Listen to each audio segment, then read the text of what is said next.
युवा शक्ति महासंघ का प्रदेश अध्यक्ष हूँ। बेरोजगारों के लिए कार्य कर रहा हूँ पिछले 4 साल से और मेरा प्रयास है कि बेरोजगारों को न्याय दिलाया जाए। क्या समस्या है आपकी? आज हमें बीजेपी कार्यालय में पूरे राजस्थान के कोने कोने से राजस्थान के इंजीनियरिंग छात्र यहाँ पहुँचे हैं और एक छोटी सी मांग है जो पिछले लंबे समय से चल रही है। 2008 से युवा लगातार मांग कर रहे हैं कि पंचायत राज विभाग में JN की भर्ती आनी चाहिए, लेकिन ये जो सरकारें रही बदलती रही लेकिन युवाओं के कार्य नहीं हुए। विभाग के अधिकारियों की लापरवाही की वजह से आज तक भर्ती नहीं है। 15 साल से युवा इंतजार कर रहा है, युवाओं की उम्र होने वाली है।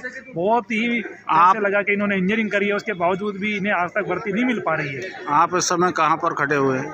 आज यहाँ बीजेपी कार्यालय में हम यहाँ आए हैं और अध्यक्ष साहब से मुलाकात करिए CP जोशी जी से। क्या आश्वासन दिया? कहा है, निवेदन किया है कि यहाँ पे ये कार्य है भर्ती का, ये कार्रवाई। उन्होंने कहा कि मैं विभाग के संबंधित अधिकारी और विभाग के मंत्री को मैं भेजकर मैं प्रयास करता हूँ कि आपको न्याय मिले। उन्होंने आश्वस्त किया है कि मैं कार्य करूँगा। ये पिछली गवर्नमेंट की है या इस गवर्नमेंट की है? अब ये भर्ती 2008 की है।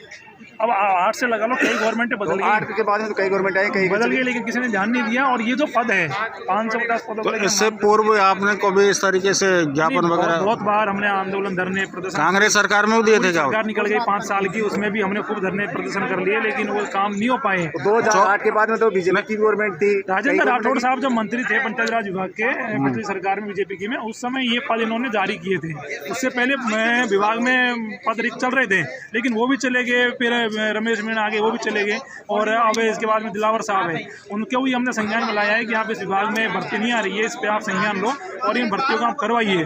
उन्होंने कहा है कि मैं इस पे जैसे ही मेरे पास कुछ होगा मैं कोशिश करूंगा कि आपका कार्य मैं कर सकूं। तो हमें उम्मीद तो है कि राजस्थान के बहुत बड़े वादे ये चुनाव में हुए थे और उन्हीं को लेकर युवा। तो ये क्या ये वादे 2014 में बीजेपी सरकार रहती तब नहीं हुए थे क्या? नहीं हुए थे, तब वादे नहीं किए गए थे। हाँ, और अब की बार वादे किए गए हैं। वादे तो देखो बीजेपी सरकार आओ चाहे कांग्रेस सरकार आओ, हर बार करती है। युवाओं को क्या इन्होंने ऐसा समझ लिया मंदिर का घंटा है कि जो आए तो बजा जाए युवाओं को। अच्छा। युवा एक देश का एक मजबूत स्तंभ है। युवाओं के बिना राष्ट्र की कल्पना नहीं की जा सकती। उस देश में युवाओं के साथ में इस प्रकार का भेदभाव किया जा रहा है, उनकी मांगों को अनदेखा किया जा रहा है। राजस्थान में सरकार सुनने को तैयार नहीं है, चाहे कांग्रेस और बीजेपी हो। तो युवाओं का आखिरकार में कसूर क्या है, क्यों नहीं सुनना चाह रहे? मुख्यमंत्री जी ने घोषणा की है भाई 17,000 आदमी वैकेंसी निकालेंगे। देखो मुख्यमंत्री जी ने घोषणा करी, लेकिन 17,000 भर्तियों का आप विवरण दीजिए ना। 17,000 भर्तियां कौन कौन से विभाग में होगी, कब होंगी? घोषणाएं तो साहब पिछले बजट में सब गहलोत ने 1 लाख भर्तियों की थी, वो सरकार चली गई। 1 लाख भर्तियों का अभी तक पता नहीं, 17,000 की इन्होंने कर दी। अभी कब इन भर्तियों कराएंगे वो स्पष्ट तो करें, कब कराएंगे? तो आपका उद्देश्य क्या है? उद्देश्य हमारा ये है कि भर्तियां समय पे हो, जल्दी हो, और जिन विभागों में पद रिक्त है उन विभागों का डाटा मांग के गवर्नमेंट भर्तियां कराएं। और जल्दी, यदि जल्दी और शीघ्र नहीं हुई भर्तियां तो क्या करोगे आप? नहीं हुई तो युवा आंदोलन की राह के लिए अग्रसित होगा और सड़कों पर उतरेगा, आंदोलन करेगा।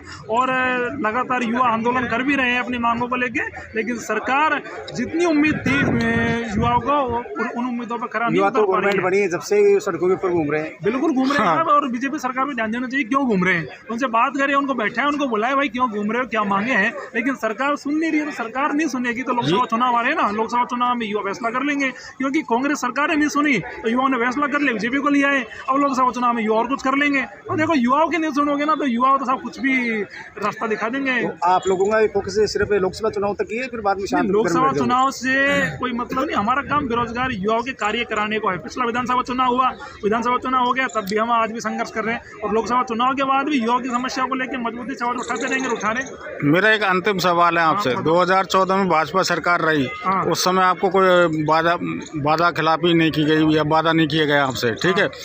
अब उसके बाद में पुनः अब बीजेपी सरकार आई है, तो अब आपको आश्वासन दिया गया है, तो आगे क्या रणनीति रहेगी आपकी? देखो ऐसा है, तो अध्यक्ष जी है, इन्होंने भी युवाओं को लेके कई कॉन्फ्रेंस से, कई चुनाव से पहले बड़े बड़े वादे दावे इन्होंने किए कि हम आपको लेके इतनी भर्तियां लाएंगे, ये करेंगे, वो करेंगे। अब हमारी मांगों को पूरा नहीं करते तो युवा सड़कों पर उतरेगा, सब आंदोलन करेगा।